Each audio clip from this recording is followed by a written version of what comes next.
This is a relay project. Real Talk starts right now. Here's Ryan Jesperson.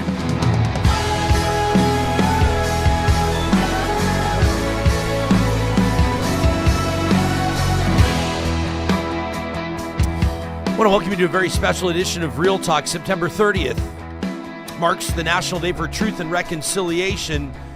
We're about to speak to two individuals that are making remarkable impacts in the world around them, using traditional Indigenous knowledge and modern applications, including technology, to continue those traditions, to address trauma, to work with community members, and ultimately to pursue what has been outlined as part of that process, that national report, those calls to action from that Truth and Reconciliation Commission.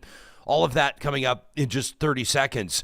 This special episode of Real Talk is happening with the support of Relo. That's Alberta's top online real estate school. You can find them at relo.ca. RELO.ca is where you'll find real estate learning for the bold and ambitious. Wherever you're at in your real estate career, whether you're just getting started or you're a veteran, Relo can help you tap into that next level. It's the only real estate school that sets you up with a professional practice network, development webinars, and a whole lot more. You can learn more about their pre-licensing courses by checking out their website. And if you're signing up for that Alberta commercial or residential real estate bundle, make sure you use the promo code Ryan100. That's going to knock $100 off the cost of those bundles. That's Ryan100 when you get started today at relo.ca.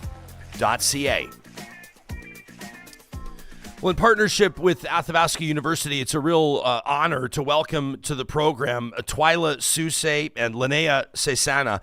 Linea recently graduated from AU with a Master's of Counseling Psychology, is presently in the midst of establishing a nonprofit organization that provides mental health services for victims and survivors of intimate partner violence and sexual exploitation. As a Métis woman and a specialized trauma therapist, she values traditional healing alongside Western psychology practices.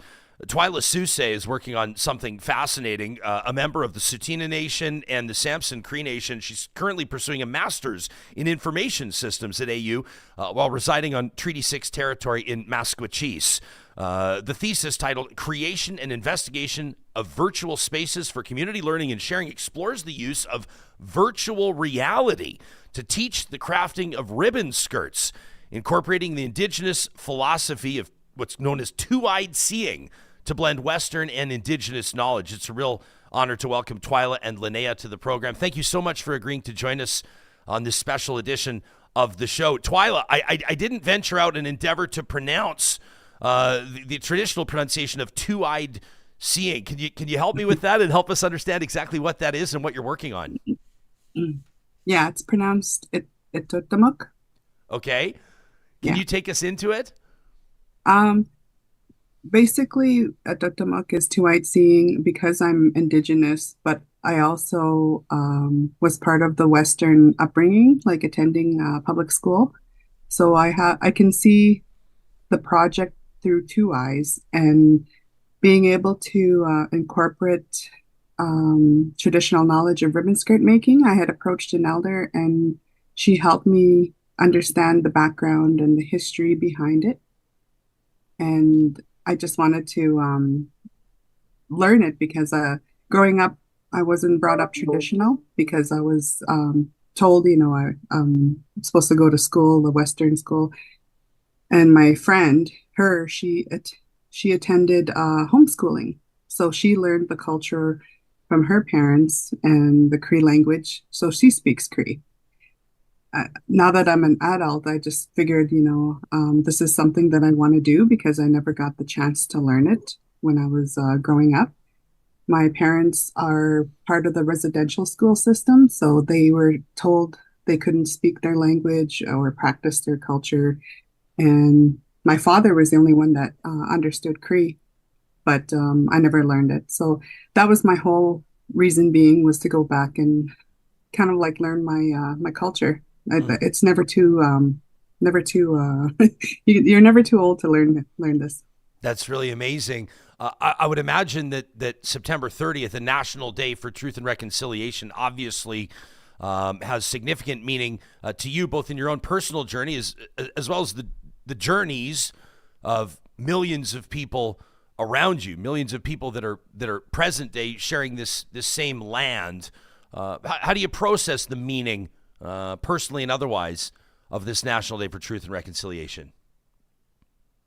Well, historically, I guess it started off with the residential school system and being able to acknowledge that, this is what we went through and we're still going through because of the generational traumas, and being able to understand like there's beauty in our culture and our language and our traditions. And part of that ribbon skirt making, I wanted to do that for my thesis. So I'm just currently in the middle of doing my thesis, and this is one thing that I wanted to do.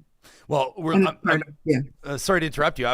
We're looking forward to hearing more about this. One of our community members, she joins us often in our YouTube live chat. Sharon says that she was making ribbon skirts just yesterday.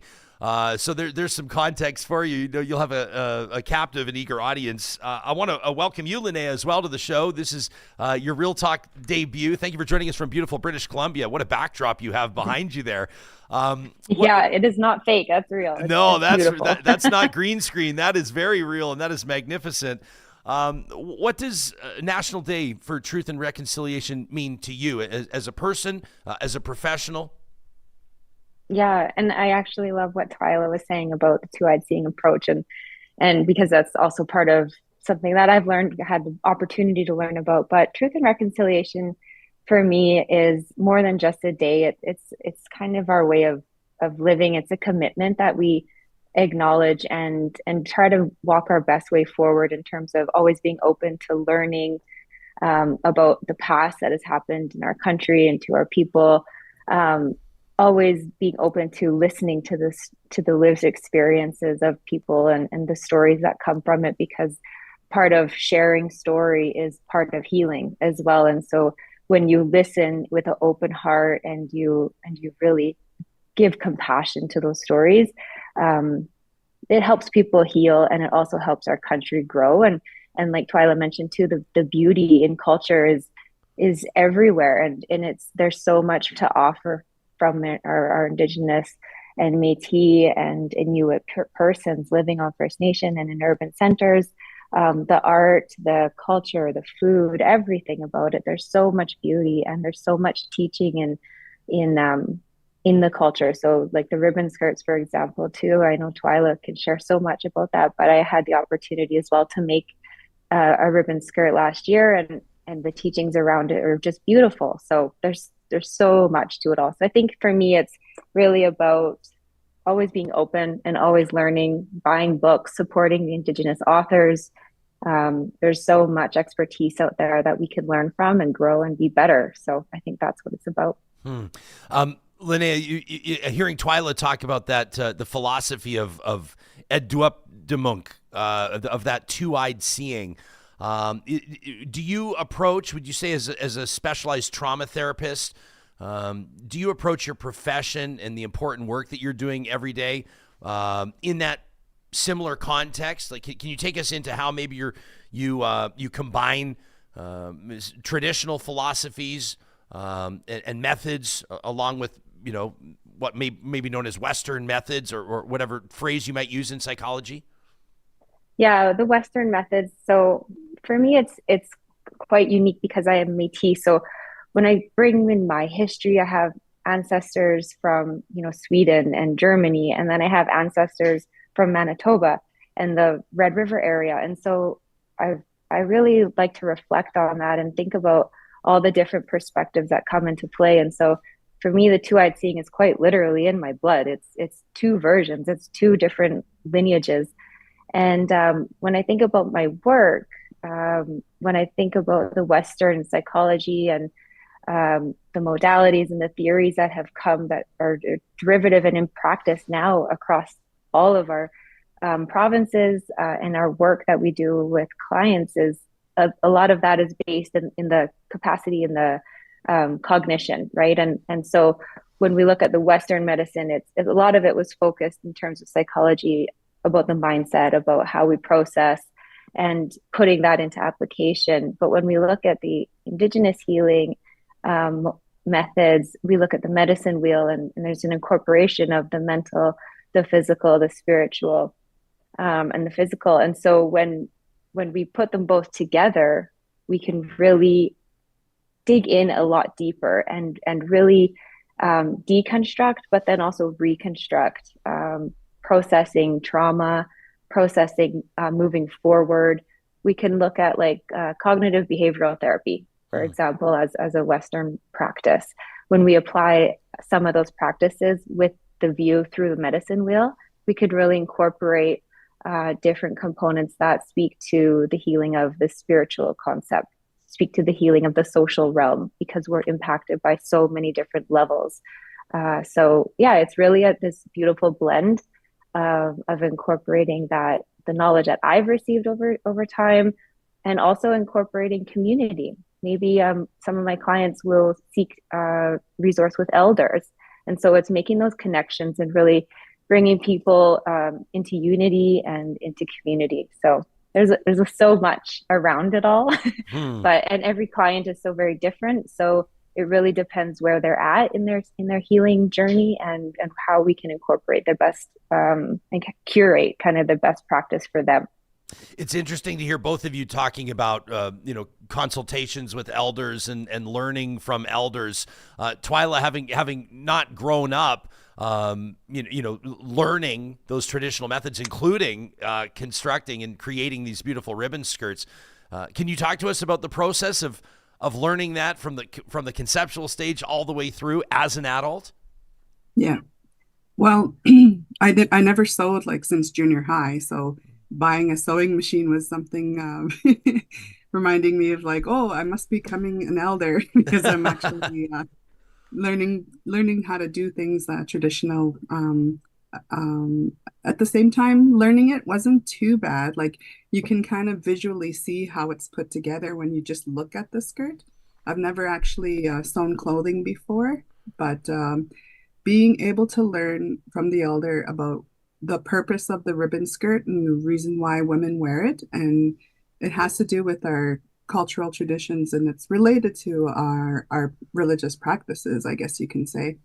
But at the same time, different cultures around the world, native cultures around the world, wear the ribbon skirts for different reasons. And then there's different color purposes. Like, so for example, in our Treaty 6 territory, there's colors that we have to stay away from. And traditionally, that's the way that things are. But she said that nowadays, like we're more forward thinking, and, whatever colors you want, whatever colors speak to you, just go for it. That's basically, how we've adapted, or how we've come to not really just expect how we're supposed to act and how we're supposed to wear the ribbon skirt.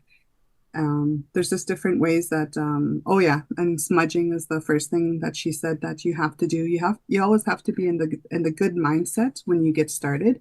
So if you're not in a good mood, it's best not to sew because you'll probably make mistakes. You have to be in the good mindset to do that. And she said that at the same time, it's like our elders are our family is with us when we're doing these things. So when you're in a good mind, the mindset, like, I feel like I'm there with my grandmother. I feel like I'm there with my mother, because they both used to sew.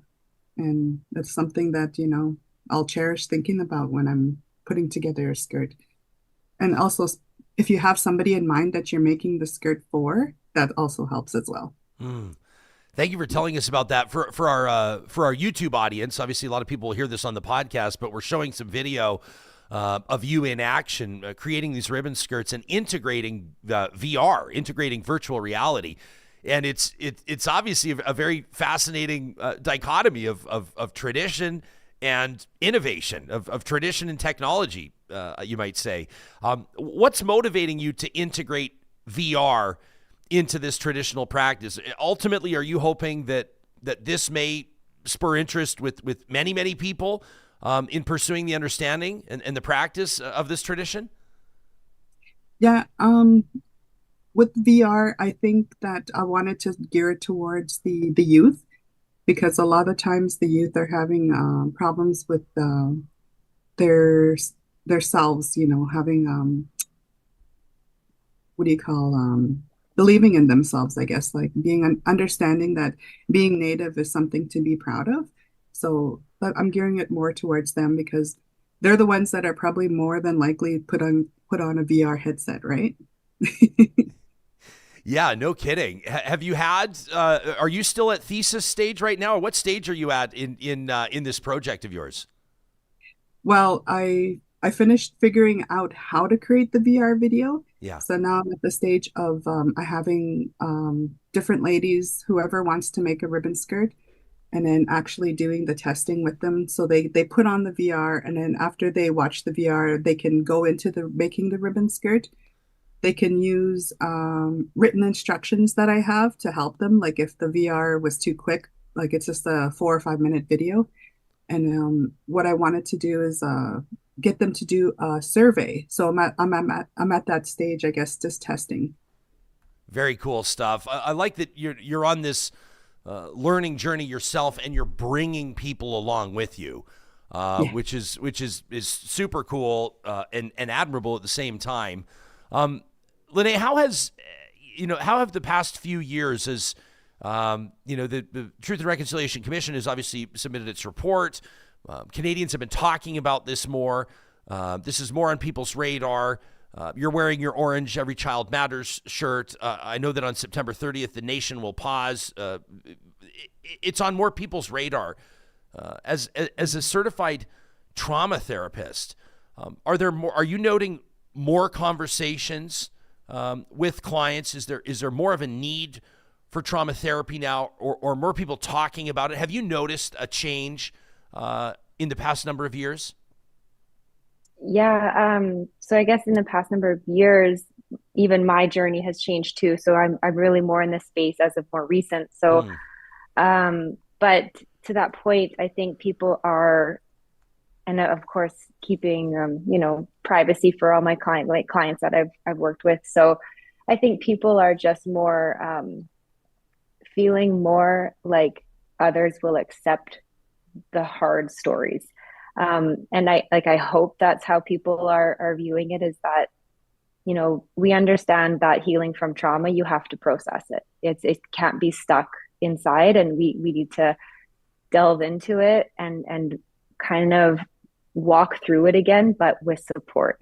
And so to process that, I think there's a lot of trauma that is still out there, intergenerational trauma, within communities, and people, I hope, are feeling able and confident enough to go to those resources and try to kind of seek that help. There's been different funding programs in place to support people to come to mental health services. And for me, developing this nonprofit and making it a barrier-free resource, meaning of no cost for those who seek services with us, that have experienced intimate partner violence and sexual exploitation, which of course is an impact and a result of a lot of the earlier colonization and residential school traumas that have happened. So providing services to clients for free, I think is such a beautiful way we can, enact reconciliation, and hopefully people are coming to us and feeling supported through culture, through mental, through like the professional level as well, like all of it, right? And so I think that barrier-free piece is something that's really important, and ensuring that people have access to the federal funding programs, the provincial funding programs, so that they can truly access the supports and for long term. I think that's another big piece, is sometimes we have in our, more modern world, we have some services that are available, but there's always a cutoff. And so maybe you get 6 sessions for free and then there's a charge or something. So with Horizon Healing Society, it's long-term services that are barrier-free, that we walk with clients throughout the entirety of the healing journey. So I hope that over time, that kind of answers your question about, I hope people are coming forward and being open and willing to go through the healing journey. Yeah, that's so well said. We have so many conversations about mental health and mental health supports on the show. And I mean, there are obviously several barriers, including, like you alluded to, I think people's desire or willingness or openness to participate, but the financial barrier is so huge, and that's incredible that you're working to address that. You are president and executive director of Horizon Healing Society. People can read more. We'll link to this in the show notes. There's a wonderful feature on the work that you're doing on the Athabasca University website here, how you're working to fight against human trafficking. I was fascinated to read that your work started. We don't typically note guests' ages, but I will note that you are relatively young, and but you were working at the Edmonton Young Offender Center like almost 20 years ago. This is how that started with you. Can you take us back to 2006 and what you were noticing around you with young people that were already interacting with the justice system, young people that were already in many circumstances, obviously, I think probably on a troubling path, so to speak? Yeah, absolutely. I started at the Young Offender Center when I was just fresh out of my bachelor's program. Right. I went to school in Lethbridge, Alberta, and so I was very young when I started there. I think I had just turned 20, and so I was working with some of the youth that were in custody that were like 18, 19 years old sometimes, right? So they were not much younger than me. But yeah, a lot of our the youth that were in custody, as a result of many, things that happen in families, family disruption, child and family services, a lot of youth end up getting into trouble because of peer, involvement, drug use, family trauma, traumas that they've experienced themselves directly. And so a lot of those youth in custody were Indigenous, and it was beautiful working with them in the fact that I got to really learn about my own background as well. And so when we were working in custody, when I was at the Young Offender Center, we had programs. And so I took a training called Tapway Youth Warrior program, and I was a co-facilitator for that program, and is a several week program, and youth had to commit to participating every day.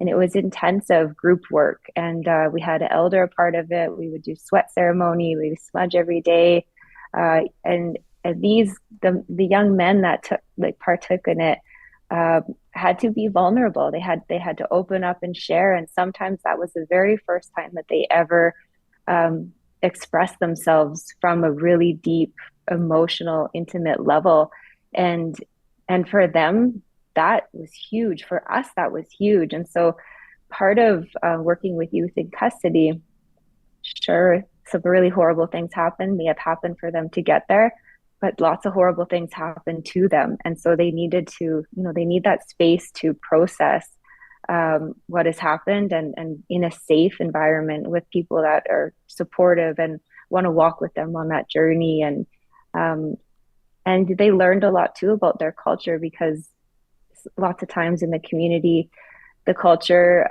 the teachings are not available. And so when they came to custody and they got to learn from an elder who was there working with them every day with us, they learned so much, and they gained an appreciation for their heritage and for the past and the way traditional communities led, their lives. So it was really, that stood out for me really, really.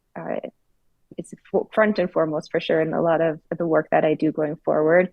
But yeah, it was an incredible experience working at the Young Offender Center. Well, and it's so important, the work that you're doing now. I think, we've spoken to law enforcement officers and people that have worked as, in social agencies and the like over the years. And I think that, the average person, living in Canada in 2024 hears human trafficking and they don't think it's happening in Canada.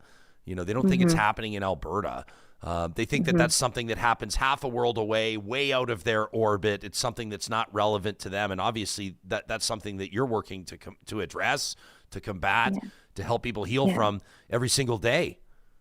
Yeah, absolutely. So the statistics around sexual exploitation and human trafficking are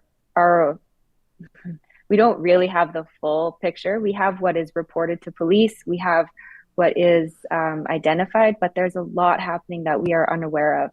And so talking about it, making people aware of what it truly is, how young, like sexual exploitation is initially initiating online so frequently these days. We have youth as young as 11, 12 years old being targeted. Often it's young girls and young boys being targeted, asking for pictures, all of that online, and online accessibility for youth these days, it's everywhere. So, I mean, I think all kids nowadays have access to the internet, to social media. And so that's where a lot of it is initiating.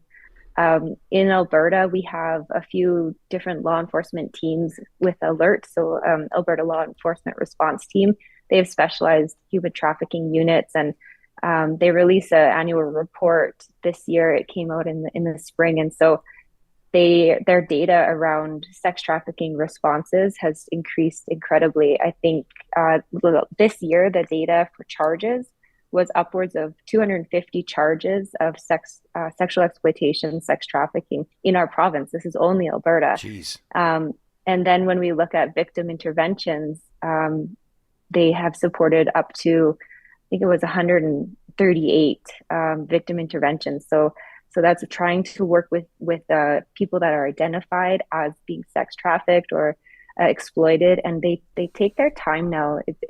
I hope that the law enforcement we know are getting incredible training in terms of approaching victims in a different way now. They're approaching them, whereas we're not going to force you to report this, but we want you safe, and so their safety is their top concern now. And so approaching it from a more compassionate instead of more authoritarian type way is how they're going to be successful and gain that trust and participation with victims. And then, of course, leading forward to charges and going to court and hopefully seeking justice. So it's a process, but there's the talking about it, the bringing awareness, educating our youth about safety and safe relationships is key. Twylla, I can tell that what Linea is saying is resonating with you. You've been nodding your head throughout. Is there something in particular that she's saying that's really landing with you?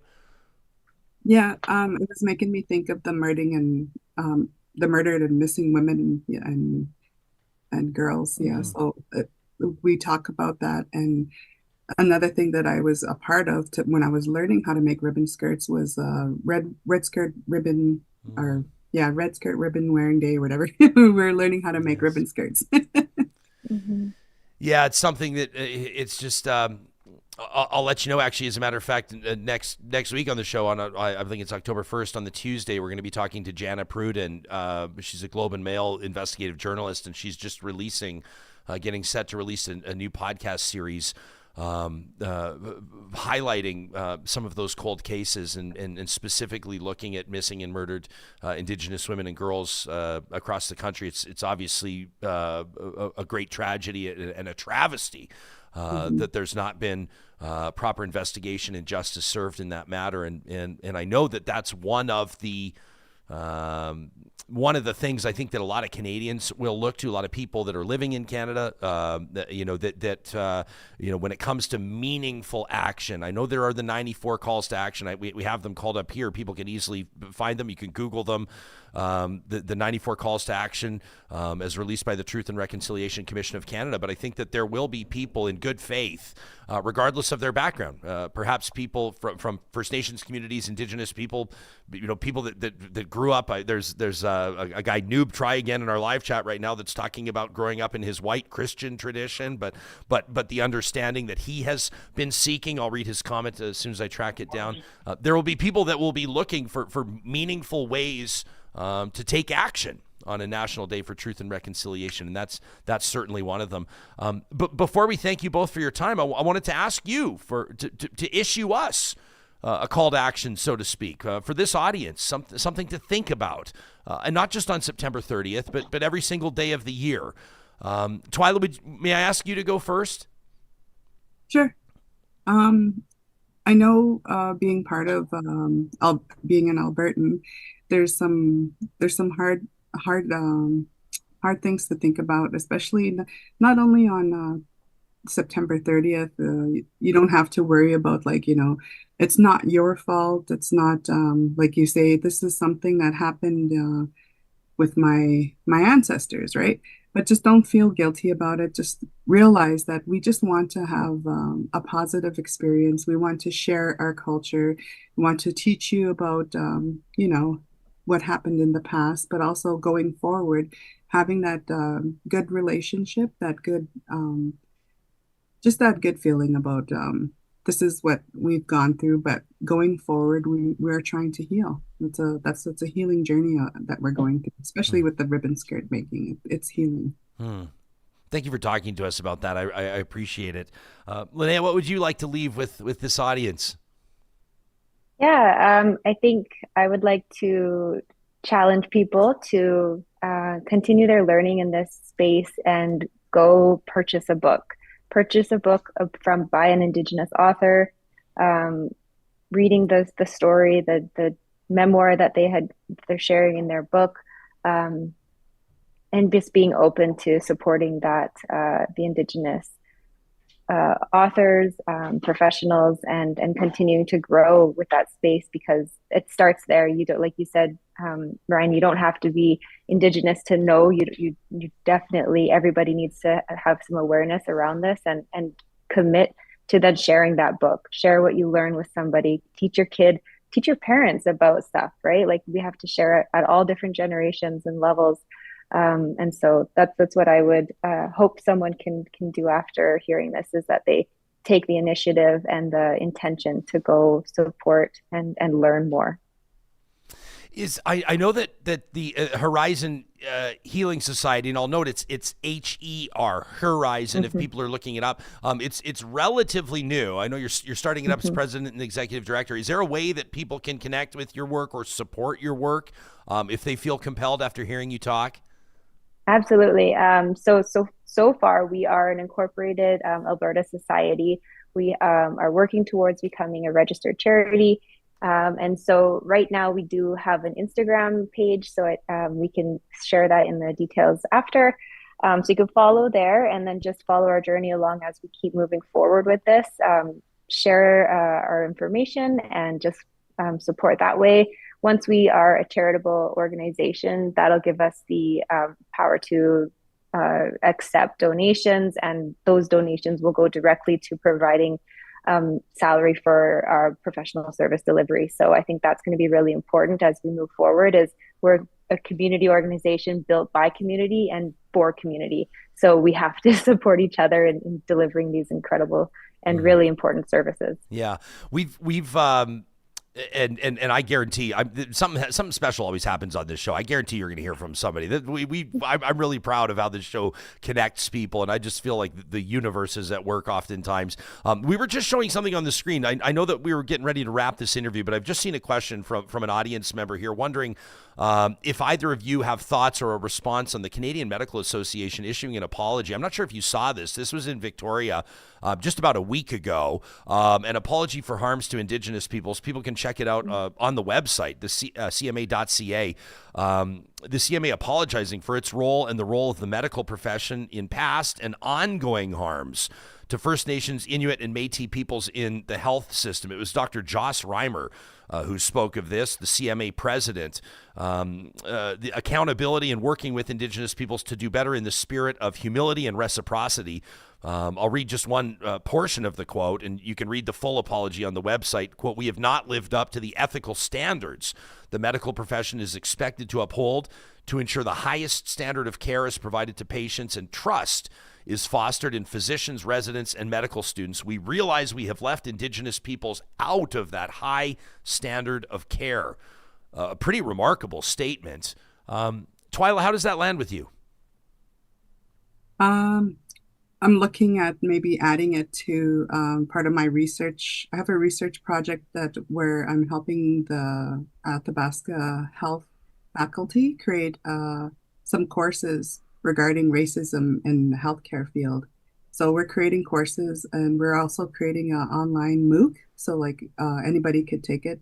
And I'm thinking about that recognition as something that it is part of the TRC calls to action, but at the same time, a lot of people don't realize First Nations people in the residential schools and Inuit and Métis, they were part of that experimentation and stuff done to the youth about, like starving. A lot of them were starving in these schools, and then doctors were experimenting on them in tuberculosis hospitals. So stuff like that, like even our own people don't realize what happened. So it's good. I like it. It's positive. Linea, you work in healthcare. You work in mental health care. What does that apology mean to you? For me, that apology is first step, and I look forward to seeing the Minister of Health over there commit some dollars to building a beautiful Indigenous-based center. Maybe there's going to be a new center where they can incorporate mental health, those resources all under one roof, where it's safe, it's cultural, there's medicine, there's the everything available in that one space in a good way, and maybe it's on Indigenous land. So I think for me, an apology is incredible. It's important. It's a first step, though. So what's going to happen next? Very well said. It's been an honor to speak to the two of you. You're both doing remarkable work. It's not lost on me that both of you, and this might be an obvious statement, are tapping into traditional knowledge and utilizing technology to continue those practices and to improve the lives of the community members around you. And I really do think it's remarkable. I'm grateful that the both of you have made time for us today. Linea Xaysana is joining us from BC, the president and executive director of Horizon Healing Society. And it's been an honor as well to be speaking with Twylla Soosay out of Maskwacis, Alberta, and her remarkable work using VR to teach more about crafting ribbon skirts. Both of them proud graduates and soon-to-be graduates of Athabasca University, with whom we're proud to partner on this Real Talk Roundtable. Thank you to you both. We appreciate you. Thank you so much. And I want to thank our Real Talk audience members as well that have made great contributions to the conversation here, including Ken, who tossed $5 into the Real Talk YouTube super chat. He says, a toast to these two wonderful guests. To see somebody so young invest themselves in this work is an amazing sacrifice for our society. Ken says he's grateful.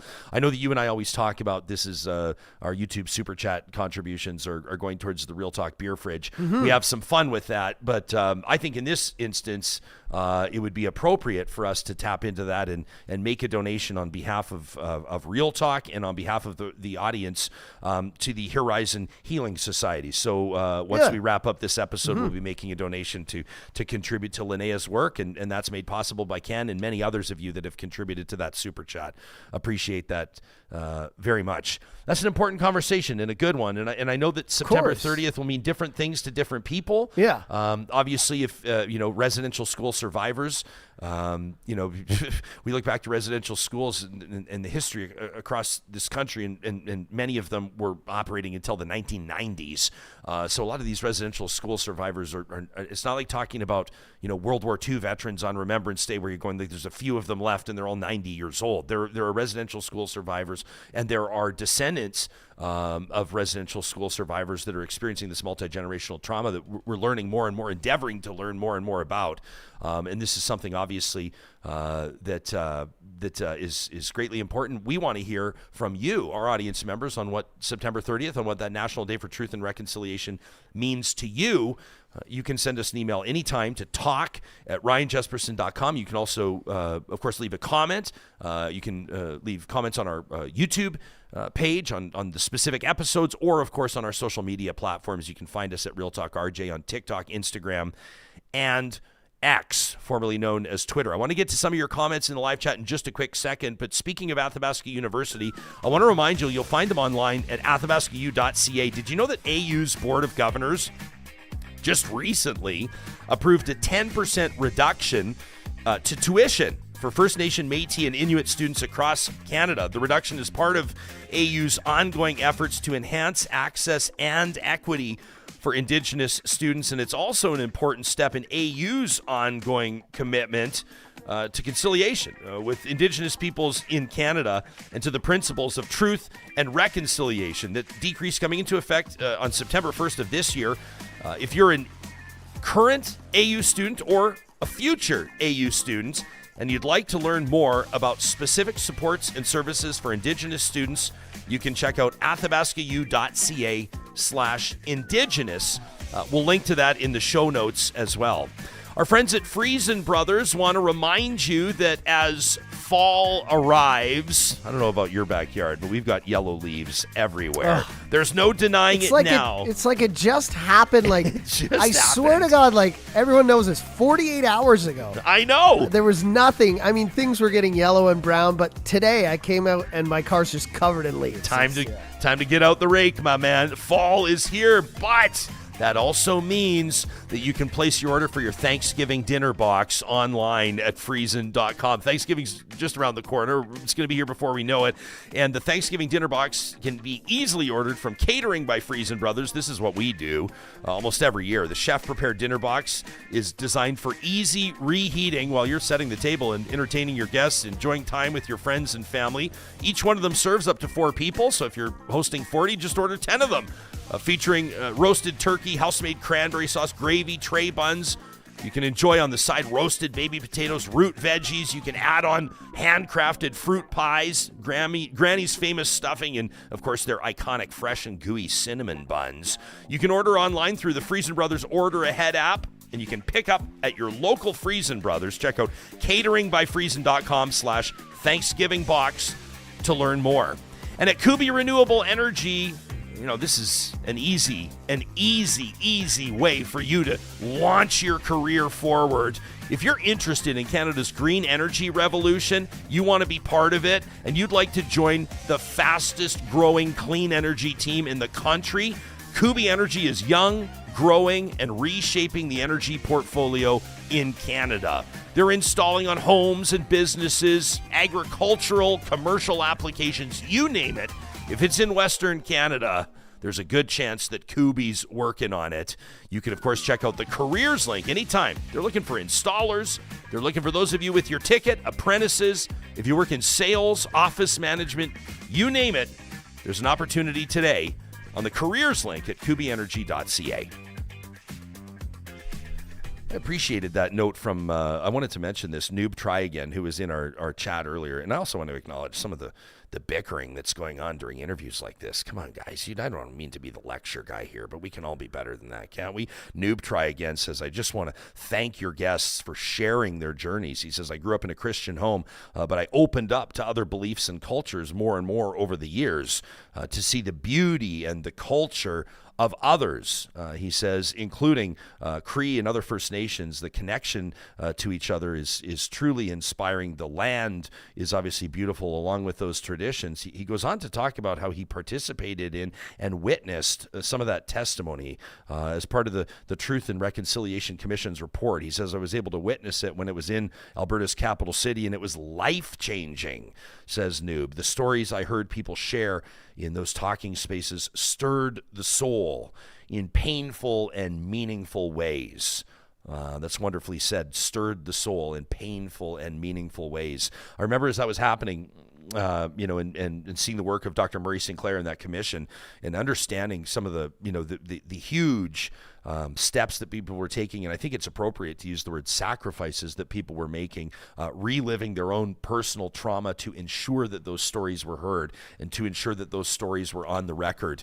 I just want to issue a personal challenge to you, to this audience, and I try to do this every September 30th. It doesn't take a whole lot of time, but you can easily find the 94 calls to action. We're going to put them in the show notes, so it's nice and easy. You can click directly on the link, but the 94 calls to action is a great area of focus, not just in your personal life, but if you're a business owner, operator, if you're a community leader, there are many different applications of those calls to action, and we'd encourage you to pursue those. Mm-hmm. You know, we talk about a lot of things on this show, on this episode, and in the episode previous to this, if you're looking for it, this was our September 26th episode. We talked to the president of the Alberta Teachers Association, basically the president of the Teachers Union, Jason Schilling.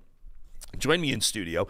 interview went a little bit longer than expected because there's obviously a lot to talk about. We got into the cell phone ban. Obviously, most provinces have enacted those cell phone bans for this fall as school begins. So we asked him how that was rolling out. We asked him how the pilot project is going with the new social studies curriculum, that K-6 social studies curriculum. Now, we asked him about Danielle Smith's pledge, commitment of more than $8.5 billion to build 90 schools across the province, and whether or not that would alleviate or address what Mr. Schilling and what teachers across the province, and for that matter across the country, are calling a full-blown crisis in education. And I don't know about you, but I was a little surprised to hear his response. Here's what he told us. We're dead last in spending, so they need to address that. I mean, if we were in the budget that we saw last year, there was a 4.4% increase to public education, 13.5% increase to private education. We needed to see 13.5% in budget 2024 just to bring us to the Canadian average. That equates to $1.2 billion. That's what we're short in the system to just be the average among Canadian provinces. This is a choice that they're making to unfund education in this way. This is a choice that they've done. They've chosen to underfund our schools in a systematic way that increases our class sizes, reduces resources for our students, and quite honestly is causing my colleagues to burn out and leave the profession. So yeah, we're going to build a whole bunch of new schools in 3 years. I don't know who's going to be around to work in those schools. That was kind of like we post that clip and we were getting a bunch of responses from people and some of you saying like honestly, for real, like 8.6 billion doesn't even begin to address it. I would hope it would begin to address it. But I thought that it was a pretty striking comment that he made, in particular about staffing those schools. And I'm thinking, where have we heard this before? Where have we heard? Right, healthcare, where we're talking about the exact same problems that are manifesting themselves in different ways, right? We look at the healthcare crunch. We look at surgical wait lists. We look at ER wait times. And what is a lot of that problem? So say the experts, staffing. And we are reminded, and one of the interesting things about the healthcare front is that you'll hear it from the medical associations and you'll also hear it from the politicians, that it's not so simple to go out and just hire up. There's not those skilled, talented professionals in medicine, or maybe not in education either, that are available to be snapped up right away. Well, that conversation with Jason Schilling prompted an email from, we're going to call him EC. We're going to protect this student's anonymity. EC caught our attention, Johnny, when we got this email. The subject line: a rural high school student's take on the September 26th episode of Real Talk. Number one, it makes me so happy to hear that high school students are listening to the Real Talk podcast on their way to school. That filled my bucket for a month. And so, EC, I appreciate that. Goes on to say the Alberta public education system is in drastic need of both more funding and more educational staff. I'm in grade 12. My graduating class is 45 people. This semester, I'm taking math 30.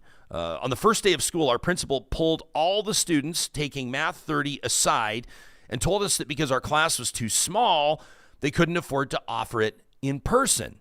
Their solution: they found a school 2 towns over that was offering the class and made the decision that they should live stream the class to us so they don't have to pay a teacher. This, coupled with the fact that our school can't afford to give us colored expo markers to use on the whiteboards, is more than frustrating. Our principal sees our frustrations and has told us that, quote, this is the sad future of rural public education. EC says, I want to thank Real Talk for the insightful talk on the state of public education. Signed, a rural high school student on his way to math class. That from EC. You can send us an email anytime to talk@ryanjesperson.com. Mm-hmm.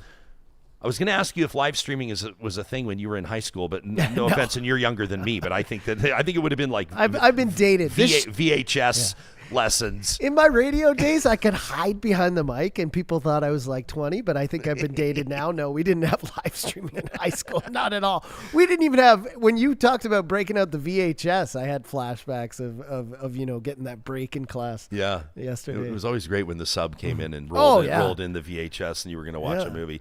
So I posted on my Twitter just yesterday, Johnny, we can show this, an $8.6 billion commitment to build 90 new schools doesn't begin to address Alberta's education crisis. So says Alberta Teachers President Jason Schilling on Real Talk. And then I asked how many students in your kid's class this year. And I was just curious to hear. This is anecdotal, but Jeremy let us know that his kid in grade 8 has 35 students in the class. Look at this from Keith. Who's writing in from Southern Alberta, says look at this. There's another one. Keith says, my son's school doesn't have a teacher for Math 30. They're Zooming in class from another town. I wonder if this is from the same town. Different last names on the email. But Keith says, empty classroom with kids that have no direct interaction. They're self-motivators. They'll get it done. It's a trial for a concept. That being said, when you're building buildings that can't be staffed or maintained, with no budget lines for implementation or follow-through, just knowing that there's a lack of educators now. We're not setting kids up for success, says Keith, that are university-bound.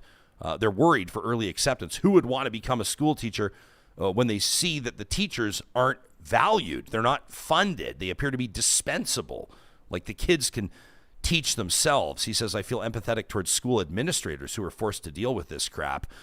Keith says Alberta needs a deep realization that without planning and executing for future needs will fail an entire cycle of people. Keith, there's actually a submission on the flamethrower coming up that touches right on that. He says we've got to stop bitching about investing in the future. We can't let the 90s mind and infrastructure deficit happen again. He's referencing the Ralph Klein years. We've not recovered from the last 2 decades. He says these are the thoughts of a retired middle-aged cook. That from Keith. Julie let us know that her grade 5 student, the one in their household, has 31 in the class, and a split grade 1-2 class has 28 students. Jason told us yesterday the target. He said obviously it's kind of a moving target depending on the student's age, but he said 22 is kind of that sweet spot. Jason says the government doesn't know what kind of schools to build, where to build them, how to staff them. He says, yeah, just a few pieces of information that's needed. Rusty's kids, they got 42 in a high school class, says they don't care, though. My kids are thriving, says they've had at least 32 kids in their class for the last 7 years. Jason Schilling telling us yesterday, he said once you get up to the high school age, it's not as much of a concern, but the early childhood years, that's when they're really looking for the smaller class sizes. Neil says the government's collapsing education and healthcare to sell private options. Us taxpayers are paying to build private schools now. SJF says his daughter has 60 kids in her social 30 class, but says $8.6 billion is a good start. You know, as I said yesterday, and we didn't really get into this after talking to Jason, but, you know, I attended a private school from preschool to grade 9. And then I attended a public school from grade 10 to grade 12. And then I attended a mix as I made my way through my post-secondary journey, somewhat aimlessly, of public and private institutions. So I've attended both. And I do personally believe that families should have access to choice in their children's education. And I've never personally had a problem with how Alberta funds education per student. We heard yesterday Jason laid it out on the 70% of funding that families with students in private school receive. So they receive 70% of the amount that a student in public schools would receive. Now that can be debated. We talked briefly about that with Mo Amir when he joined us just after talking to Jason. He's the host of This Is Van Color on Check News if you missed it.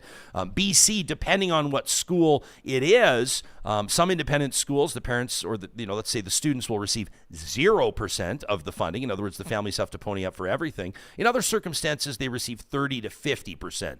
So Alberta's higher. And so we can debate what the appropriate level is there. Jason and obviously the teachers union makes a very compelling argument that as public funds disappear out of the public system suffers. That seems to be a pretty obvious conclusion and one that can be well argued. But there was something that right away when he said it, I went, that's just not right. Mm-hmm. Regardless of how you feel about access to private education or choices in education, which I think Alberta should be proud of. I think that's a good thing for families. That's my personal opinion. You're welcome to disagree. I do not think that public funds. I do not think that $1 of public funds should be going to build private schools. No. I remember that when the school I attended as a child was building a beautiful new facility, which still exists down in South Calgary, that was one that they funded themselves. That was one that they came up with the money for themselves. Obviously some generous donors, obviously some fundraising efforts. I understand people can make an argument that as taxpayers, they should see some of their tax dollars returned to their students' education journey. You can make that argument, but I think it's absolutely wrong for public dollars to be building private schools. And I would wager a guess that the majority of people, I'll do an unscientific, unofficial Twitter survey on this. I'm going to guess that 85+% of people are going to agree that public dollars should not be building private schools. I think that's a no-brainer. If you can afford private school, you can probably afford, your family can pay for post-secondary. It doesn't make sense. Right? Yeah, absolutely. Ben's in our chat. He says when he graduated in 2000, not just a youngin', eh, buddy? Ben says, when I graduated in 2000, our school at the time had the biggest graduation class with 22. So there you go, right on the mark. Kenny says public schools may never get built. This is very similar to Alison Redford's school promise. When she left, dozens of schools were just empty lots with weathered signs. We had 2 in St. Albert at the time. Yeah, Ken, we've seen those shenanigans before as well. You could Google Gordon Dirks, another former education minister in Alberta, in recent Alberta history. Remember when they were making all these big school announcements in Calgary right ahead of that election? Didn't really do very well for the government. But this is oftentimes we see this, and politicians are masters of the multiple announcement, right? Announcing projects or having the shovel ceremony with the photographers there and the big silver shovels as they break ground on announcements that have been made by previous governments, oftentimes by previous premiers, previous ministers. Of the $8.6 billion, I know I have seen a lot of people talking about how a lot of those schools had already been announced. It was it's wild when we're talking in the billions, not in the millions, but just under $2 billion of that had already been announced. So this is more than $6 billion of new announcements. Obviously, time will tell how many of those actually do get built. Some of you this is great. A lot of you talking about your own education journeys and your memories in the classroom. I'm glad that we're able to take you down that road. Some of you talking about how you made your way through high school. Vamp Fashion says I achieved honors. Says I was taught to learn by myself by the mid-teen years. Kids don't need babysitters and good teachers don't need aides. I don't know about that, Vamp Fashions. I thought it was interesting, Jason sharing that anecdote with us yesterday. And this is just one story. I'm sure there's many of these. We're not cracking on the kids, but this is just the reality. A grade 1 teacher, this was a real true story that he told us, a grade 1 teacher with no EA, so no aide in the room, a full classroom and 3 kids that aren't even potty trained yet in grade 1. So, you can imagine the stress that puts on the teacher and obviously a lot on that teacher's plate. We always want to hear your stories. It helps us better understand where you're coming from, where the audience is coming from, and it shapes a lot of times our interviews, our asks, and what we're talking about on the show moving forward. So we do encourage you, certainly encourage you to participate in that and send us your feedback. We're grateful. In just a second, we're going to be getting into the flamethrower as well. For those of you that send us your hot takes, but sometimes I know that you're going to ruminate on something, you're going to think on something, and you put a lot of thought into a message. And if that's the case, we want to let you know that we always appreciate checking our inbox. These are the things, Johnny. We'll get emails at like 3 a.m. from people that have the interview has just been banging around in their brain, and they finally found the words to to say what they wanted to say, and it gives us an opportunity to look back on episodes that people may have missed. We know that not everybody can catch every single show we do. To those people I say, I know you're going through anxiety and you're up late. Just like me. Just like I you. read your emails at 3 a.m. I shoot them to Ryan. I say, I can't read this right now. You got to turn off your notifications. I can't handle this. And Ryan dives into it. He loves the 3 a.m. emails. Oh, yeah, that's right. Yeah, that's right. I just love them. I love them. Have you, it's kind of funny. You and I should tell, this is a quick story. I won't waste people's time, but like when you and I started working together, we used Slack. I'm sure a lot of people use Slack in their workplaces as well. I don't think we'd survive without Slack. Yeah.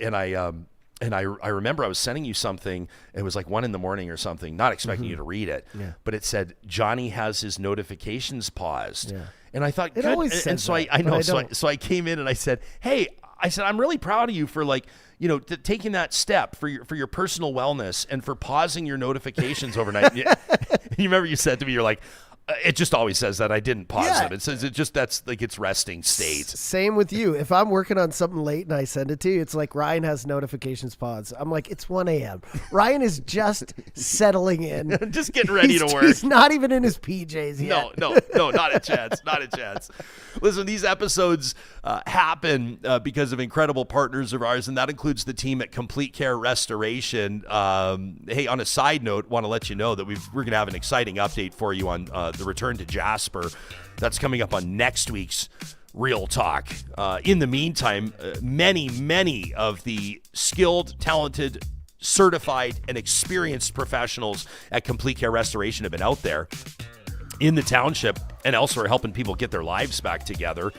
This is something that the team at Complete Care has been doing for more than a quarter century, restoring properties and rebuilding peace of mind. You can learn more about what they do at CompleteCareRestoration.ca. It's not just disaster restoration either. They do construction projects too. They built our studio. We hired them. We've seen them work, and they do incredible work.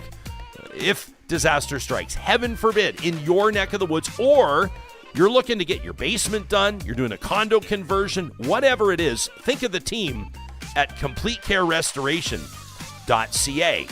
If your construction project's a little fancier, you're getting organized, you're decluttering, and you're going to add value to your space, look no further than CaliforniaClosets.ca. That's where you can request your free consultation with their talented team of designers that are experts in custom closets, systems, and solutions for the entire home, including garages, by the way. This is personal testimonial. My wife Carrie and I invested in California Closets. It's coming up on 10 years ago. I can't believe it. To this day, I enjoy every single time. Johnny, I know I talk a lot about how I can slam the cabinet doors and then they slowly close. Same with the drawers. My sock drawer, slam it shut, slowly closes. Oh, man, I need those. It brings me joy every single morning. California Closets will provide something, I guarantee you, that'll be custom designed to fit your space and your budget. Request that free consultation today at CaliforniaClosets.ca. Endorsed by Stuart Skinner. Yeah. How about that commercial they had running during the Stanley Cup playoffs last year? Yeah, he keeps all his Folk Fest hats in there along with his goalie mask. Folk Fest hats.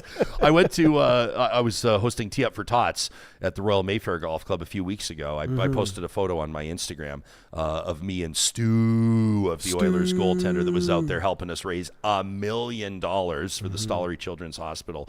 And number one, he's got one of the smoothest golf swings I've ever seen. Does he? He's got a fantastic. He was sitting there on a par 3, and it was like one of those beat the pro type situations where you'd make a donation, and if your shot was closer to the hole than his, then you'd qualify to win something.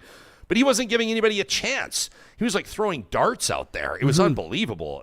As far as I know, he didn't hit any holes in one. I've always wanted to do that. Just park on a par 3, spend all day just going at it. But I didn't want to you talk to a guy like that, like he was between the pipes. Like he is the goaltender for the Edmonton Oilers. They lost, as everybody knows. I don't think anybody needs to be reminded. Game 7 of the Stanley Cup final. And so it's like, so I'm sitting, I know, but I have to bring it. I have to bring it up just to tell the story. But I wanted to ask him about it, but I didn't want to ask him about it. Do you know what I mean? Because I'm sure he's sick of talking about it, How does it feel? So I decided to focus on the positive, and I said, talk to me about your hunger heading into this season. And he goes, oh, buddy. And that was all I needed to hear. So I drafted him in my hockey pool. Probably too early, but I don't care. Yeah. Because I wanted some of that Stu Skinner magic between the pipes. I'm so excited. I can't believe this season's going to be upon us before we know it. Couple weird preseason games. I know preseason doesn't matter. Yeah, who cares? It hurts losing 6-1 to Calgary. And Yeah.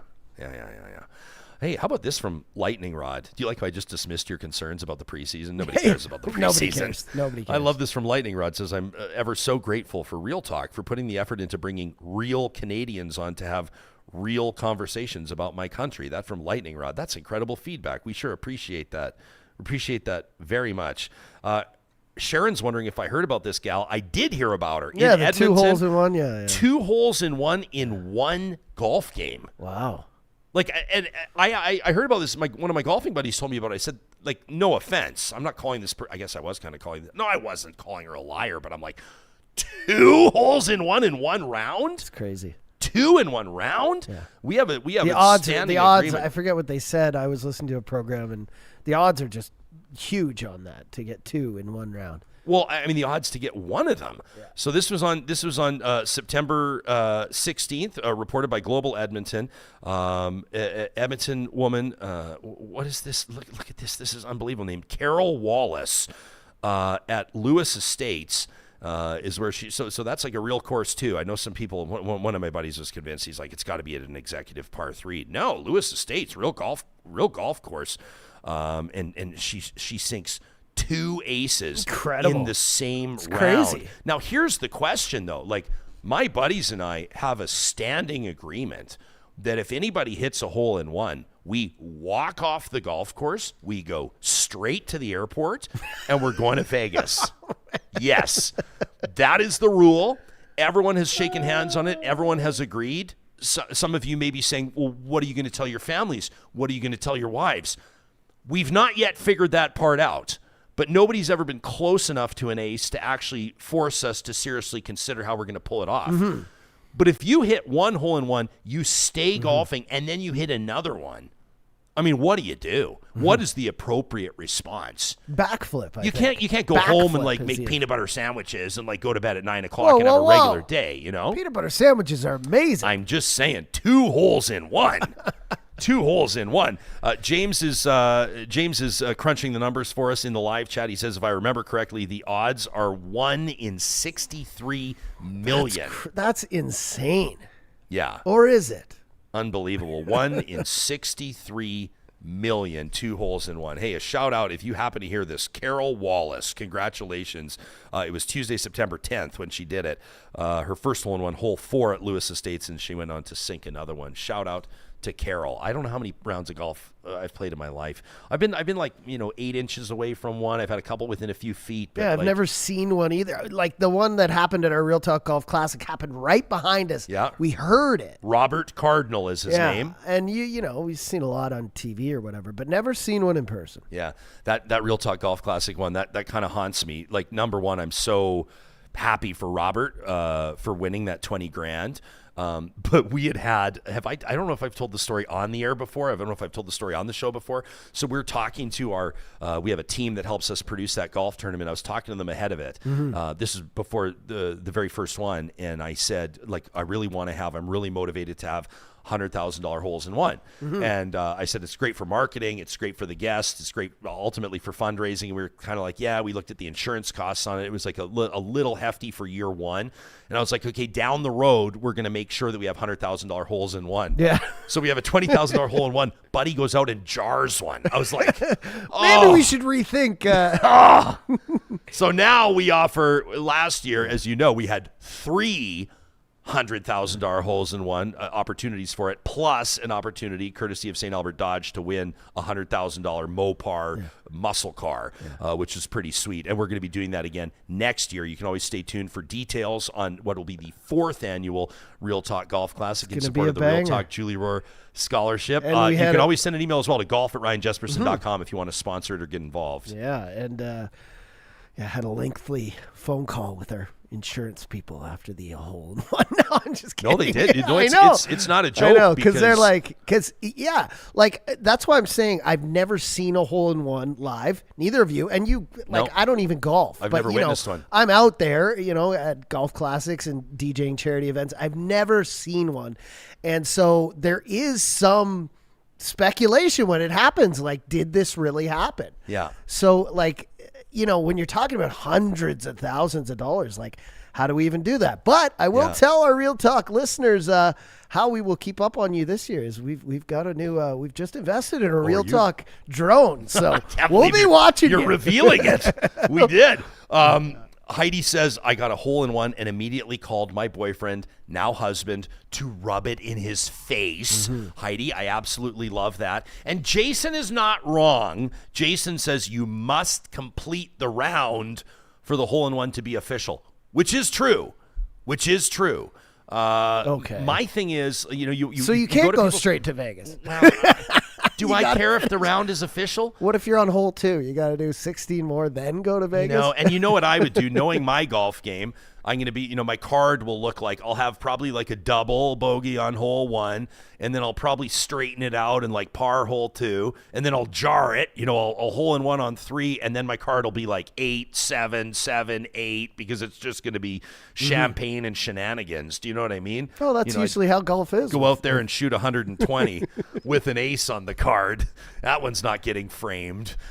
These emails might, though, every single week as we wrap up our episode. Our friends at the Dairy Queens of Northwest Edmonton and Sherwood Park issue an invitation for you to bring us your hottest takes. These are emails to talk at ryanjesperson.com. It's the Flamethrower, presented by the DQs of Northwest Edmonton and Sherwood Park. Brent was listening to my interview with Jason Schilling. The Alberta Teachers Association says, oh, here we go again, Jesperson. Teachers asking for more money. What else is new? Every year it's the same thing. We need raises. We need more money. Everybody's underpaid. Come on. They already get summers off. They get all these holidays and still not enough. Are you kidding me? Brent says, you know what? We all work hard. Most of us are struggling too, but you don't see me complaining and demanding more every 5 minutes. When does it end? What about the rest of us who don't get those perks? We're all just supposed to keep paying more and more taxes because they want another raise? Maybe do the job you're hired for without expecting the whole world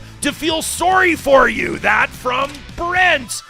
And it's almost like Lynette knew that Brent was writing in because she provides the counterpoint, so to speak. Lynette says, I want to talk about the true cost of underfunding education. And I'm not talking about a few missing supplies or larger class sizes. I'm talking about long-term damage we're doing to our kids, our communities, and our future. People complain about taxes going to schools, but guess what? Every dollar we don't invest in education now, we're going to pay for 10 times over later. You think it's expensive to fund schools, Ryan? Wait until you're paying for crime, unemployment, and an unprepared workforce. Underfund schools and watch dropout rates soar. Kids fall behind. Suddenly we're going to be wondering why we can't compete globally, why poverty's rampant, why our healthcare system is stretched thin. It's all connected. Lynette says, underfund education, you underfund our future. And when these kids grow up, guess who's going to be picking up the pieces? All of us. It's a short-term mindset that costs us more in the long run. Way more. Stop pinching pennies on education, Alberta, and start thinking about the real price we're paying. We can't afford to keep underfunding our schools. It's that simple. That from Lynette.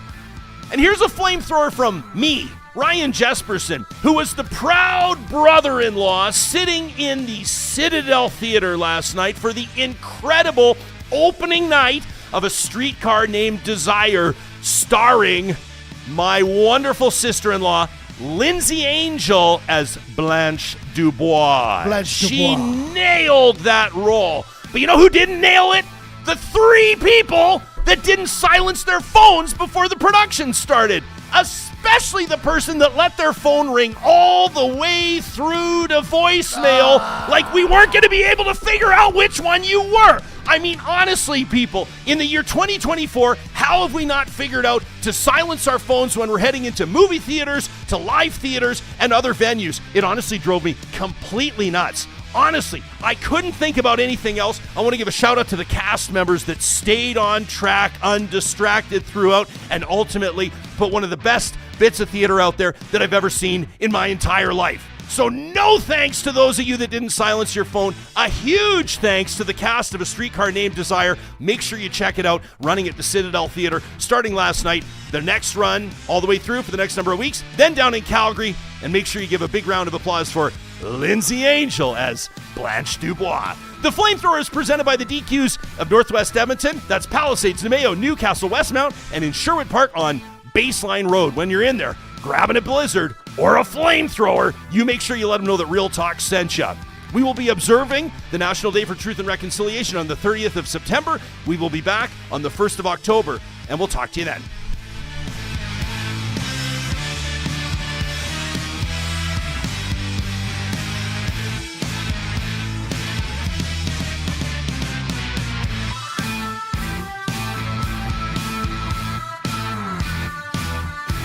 Real Talk is hosted by Ryan Jesperson. Executive producer Josh Dunford. Technical producer John Hicks. General manager Katie Cook.